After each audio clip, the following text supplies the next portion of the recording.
Hello YouTubers, welcome to Schmackei Does. Now, what I'm going to cover today is Elder Scrolls Online. I'm going to specifically be targeting a video for you guys to have a look at the crafting system, the changes they have made to the crafting system on this particular open beta, and just try to explain a little bit. Now I'm going to get in on my level 16 Templar, because her bags seem to be the most full with random armor and weapon items, so I'll just load into Davrin's watch here so that we can have a look and get started on this. Now, I've been playing the last 3 open betas, didn't get into the closed beta. Unfortunately, the private beta. I am thoroughly enjoying the game. I have, for the purposes of this video, turned game sounds up so that you guys can also experience a little bit behind that as well. Now, let me just start by saying, if you haven't looked at any other videos regarding Elder Scrolls Online, or you haven't actually experienced the game so far for yourselves, have a look around the internet, check out everyone else's YouTube videos. I do have some featured channels in which you should go check out. There are some brilliant videos up on there as well. Now, one of the things that I was wanting to point out is in the crafting menus. This has been the case with all of the betas so far. In the crafting menus, once you get your crafting up to a certain level, you're able to put in for hirelings. Hirelings are basically little guys that will go and once a day will supply you with free material via the mailing system for your profession in which you hire the hireling for. It does cost you 1 skill point, but can work out rather beneficial. Now, what I'll do, I'll start here. I've actually got 3 mail for the day sitting in my bag. So what I'll do, I'll take those out. I'll open those up for you guys. Okay.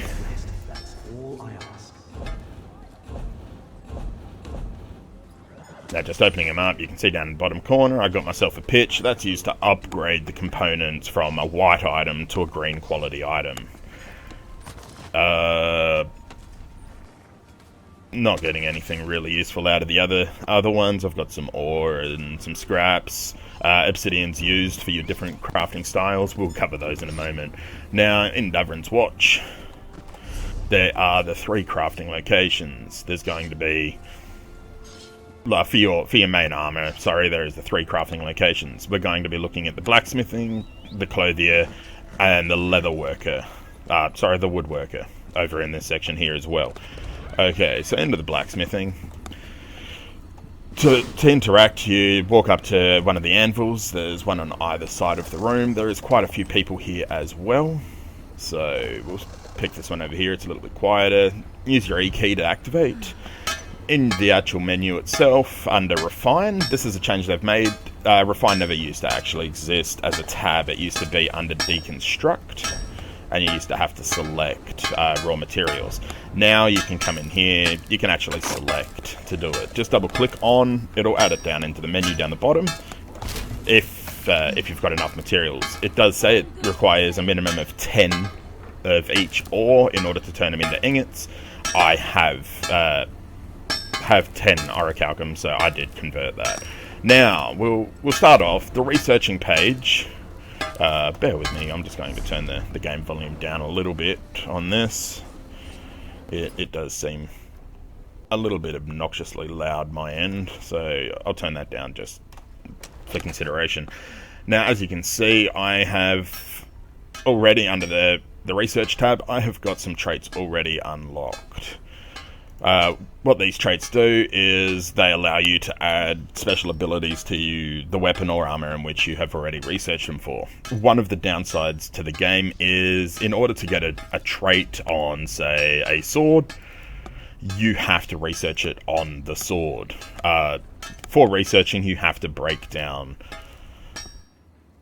an item with that ability already on it. In this case, I can research Precise, which will increase weapon and spell critical values. because I have a weapon that already has those traits on them. You do sacrifice the weapon when you do this. It is the same with armor as well.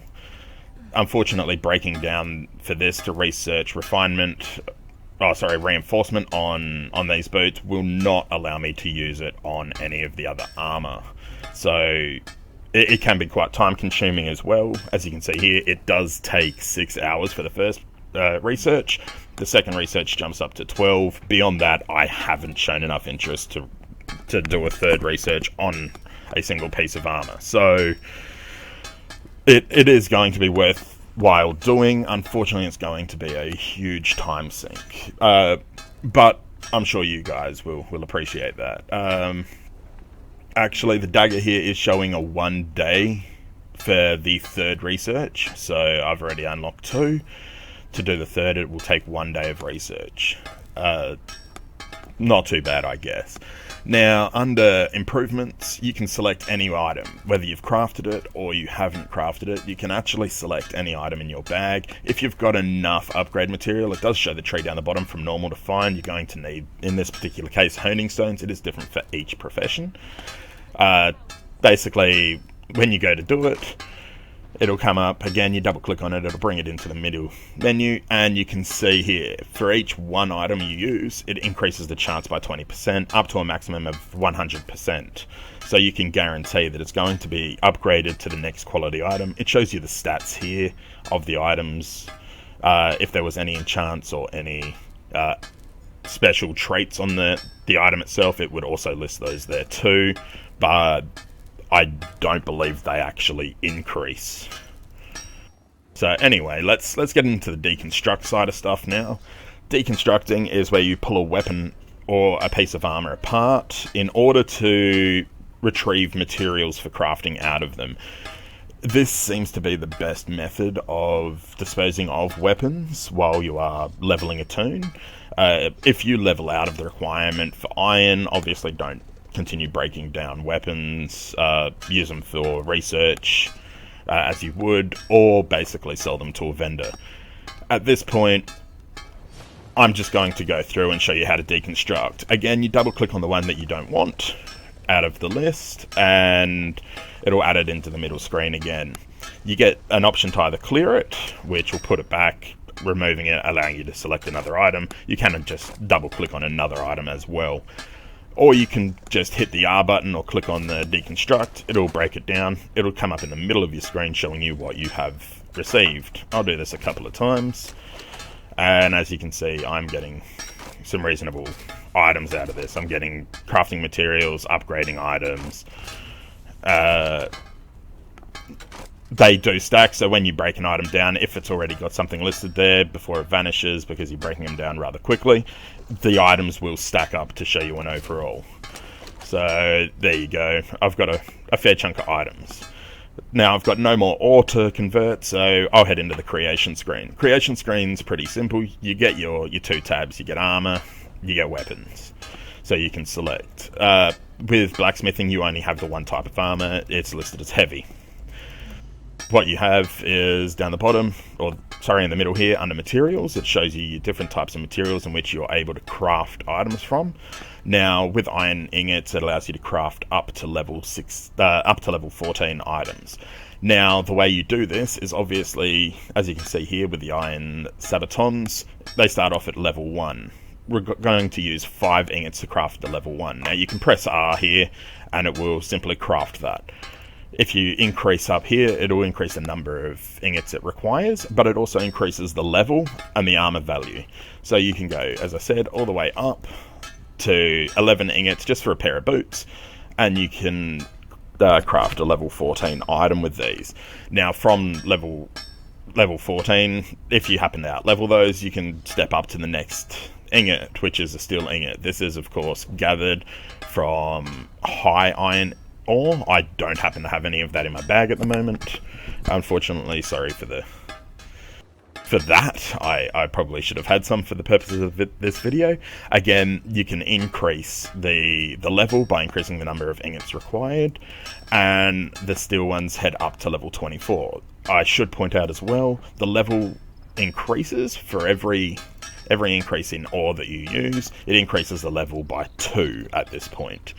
Now, I do have Orichalcum ore as well, by chance, so I can show you these. It does increase from level 26, and it goes up to level 34. So as you can see, it is a smooth progression in leveling your gear.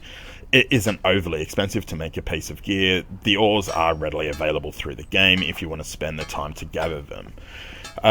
Now, you guys probably noticed the style option. Styles come through unlocking skill books. Basically, if you get your skill books to cover each faction, they're randomly scattered throughout the maps.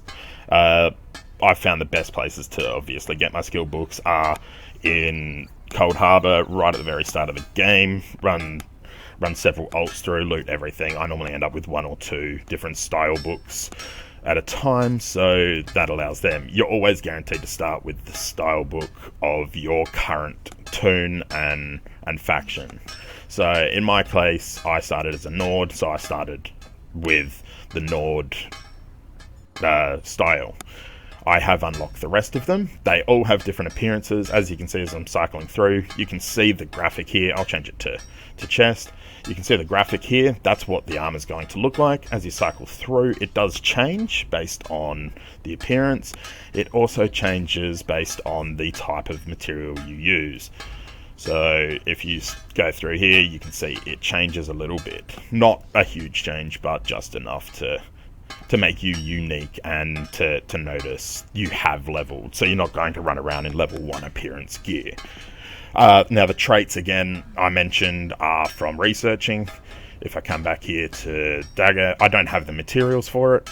If I remove the requirement for materials, go to Dagger, you can see I've learnt these 2. One of them increases weapon and spell crit by 2. The other one will increase armor and spell penetration by 3%. So they're worthy having. You get the gems for these, again, scattered randomly around the world, also through breaking down armor and weapons. What I'll do, I'll quickly show you the graphic on how this works. I'll make myself a level 1 chest. So basically what I'm going to do, I'll hit craft.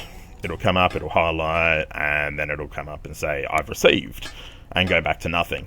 One limitation on this system is, if I happen to say, I want to make a level 14, let's go for something that looks a little different. I'll go for a Dunmer. If I craft this as a level 14, and then I decide I'm going to want some gloves, it resets it back to level 1. Just be cautious of this. A couple of times I've had some friends, even myself on more than one occasion, have just been trying to breeze through, quickly leveled, gone, oh, I need a new set of armor. I've come in, started making stuff, ended up with a random level 1 piece of gear on, and gone, I don't know how that happened. So just always make sure that you reset it up to level 14. I'm hoping they add a feature, possibly another area here where you just select what level item you want, and it'll filter out the requirement to keep jumping the level up here on every individual piece you want to make. Okay, so basically from there, again, deconstruct. It allows you to deconstruct. Your level, by the way, sorry to jump straight over to this, your level for the craft is up in the top corner. Every time you craft something, it increases it. The higher the level of the item you're crafting, increases your XP or your provisioning faster. And whenever you deconstruct something, I'll show you here quickly. Basically, here I'm at 4179. If I deconstruct that, I go up 4192. So I didn't get very much for that. That was a level 1 item. If I happen to break down this level 15 pair of iron greaves here, it will give me a fair chunk more. So that's obviously self-explanatory. The higher the level, the more XP you're going to receive. Now, it should also be worthy of pointing out that while you're leveling your professions, these items here, much like your actual skill lines themselves, require you to reach a certain level. As you can see, for me to get my next level hireling, I have to have my blacksmithing at rank 12. At the moment it's rank 9. So there is those requirements, and it is quite good. Isn't overly difficult to level your professions, but I found it actually quite entertaining. At the moment in beta there is this little glitch. When you exit out, it still locks you on your screen. So be prepared. If you are playing the beta, use /reload UI. It will help you exponentially. Okay, leaving blacksmithing, coming over to Taylor. That woman continuously keeps saying that you were brilliant at crushing people in Davon's Watch. As I said, I tend to have my game sounds muted. It is a little bit overwhelming having such a large number of sounds in, so definitely use your sound menus and make sure that you have it set to the right levels. Now I'm just going to break everything down here. Everything on the layout is the same. If you've just come from another crafting, you can come into this table on Clothier and for light and medium armor. It allows you to select weapon. There is no weapons under this profession. This appears again to be a bug. I have reported it a few times. You can't make these weapons at this table. It just isn't possible. So yeah, we'll stick with just breaking this stuff down. And when you break your stuff down, you actually get like your hides. You don't get your scrap, so you can't go back in and redefine once you've broken stuff down. There's just no requirement for it. So break all of them down. Again, I've bugged at the table. This appears to be a brilliant day for bugs getting in the way. Run over to woodworking just so that you can see this. Now, what's special about woodworking is, again, you can break all this stuff down. Your shields are classed as armor under woodworking, so that's always fun. Unfortunately, shields do not at this point class as armor when trying to enchant your item. So when you go and put an enchant on, they're not armor, so don't buy an armor enchant for them. You're just going to be disappointed. And this appears bugged. Oh, there they are. Okay, under weapons, I can craft my bow, my staves. Staves are separated into, basically, you've got your inferno, your ice, and your lightning. Depending on the type of mob you're attacking, depends on whether you actually receive benefits behind them being ice, fire, or lightning. Obviously, if you're fighting a fire mob, you're not going to hit for as hard. You're not going to have the full damage output on a mob that's fire using a fire staff. So you'd go for something like an ice or lightning for the benefits there. Or a restoration staff, which, as running through an instance yesterday with a healer without one, it was very required. We managed to get him a restoration staff really quickly. Now your styles do carry over for every profession, so you only have to read a style book once. After that, pass it to an alt turn. Every turn requires their own style book, but you only need the one style book per turn. As you can see here, I have done some trait research. I've got weighted for increased attack speed. I've also got reduces the cooldown of your enchantments. Your enchantments you can craft yourself by finding runes around the map. Turn runes into enchantments. That is, of course, done over here at the Singing Shards. Basically, this crafting is a little bit different. You get these 3 different style runes. You get your essence runes, your aspect runes, and a third type. I have not spent a lot of time with the runes. I tend to just use the ones from the actual store themselves. You can come up, talk to this lovely lady here. What can I do for you? Go into the store, you can see the different runes. Red ones are for your weapons. The silver ones are for your armor, and the gold ones are for your jewelry. Some jewelry are not able to be upgraded. If you hover over your items, the tooltips do say if there is a little lock that appears next to the enchantment, that you're unable to actually modify it. Yeah, see on this two-handed weapon, you can see immediately underneath the blue bar, it has a lock. I'm unable to change the deals 8 magic damage and recover 3 health. That portion is locked, so I'm not able to change the enchantment on this weapon at all. So come back in. Now, the enchantments are level gated, much like weapons. You can see for your inferior glyph of health, it basically can only be applied to items between level 5 and 15. Not a problem. You come up here, petty, it goes up to 10 to 20. And then so on and so forth as you increase, 15 to 25. And yeah, your minor ones. I don't understand why they've got the minor ones at the bottom of the page. Again, beta, hopefully something they get resolved. Now, with your weapon ones, your standard ones come in 3 different types. You get your shock, which deals shock damage, basically lightning damage, flame for fire damage, and frost for frost damage. A bit like the staff idea, you don't run around using a flame one against lava or fire-based mobs. You would go for something slightly more practical, I would assume, at this point. And I won't get into cooking, but I will show you the alchemy hall. Alchemy as well, a little bit different. Basically, you have to get your solvents, which you gather out of crates, chests, urns, basically anything as an item in game that you can interact and loot. You have a chance in getting solvents. Reagents are picked much the same as your standard gathering materials. They do appear as gatherable nodes out in the wild, and you are able to gather them. You need to, however, with this, you have no predefined recipes. You have to research through trial and error. There are some lovely online guides at the moment for these, so get out there, have a look, see what you can find. I will also point out that with searching for materials out in the wild, you can put skill points into what is known as Keen Eye. It is available for most professions.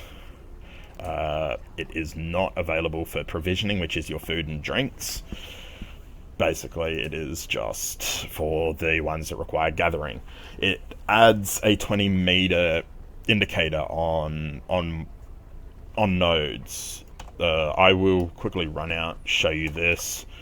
I didn't particularly want to, but let's head out and see what we can find. One good thing about this beta is they have unlocked the ability to use Imperial mounts in this for everybody, whether you've got the Imperial Edition or not. I have myself got the Imperial Edition. I do quite enjoy the game. I do plan on spending a bit of time in it. I do hope that I can also see everyone else that watches this video running around in the game, no matter which faction you play. I think you will enjoy this. Now, let me just jump off this cliff into a tree. For some reason you take less damage jumping into trees. Now, as you can see, there is a smoke effect on the jute node in front of me.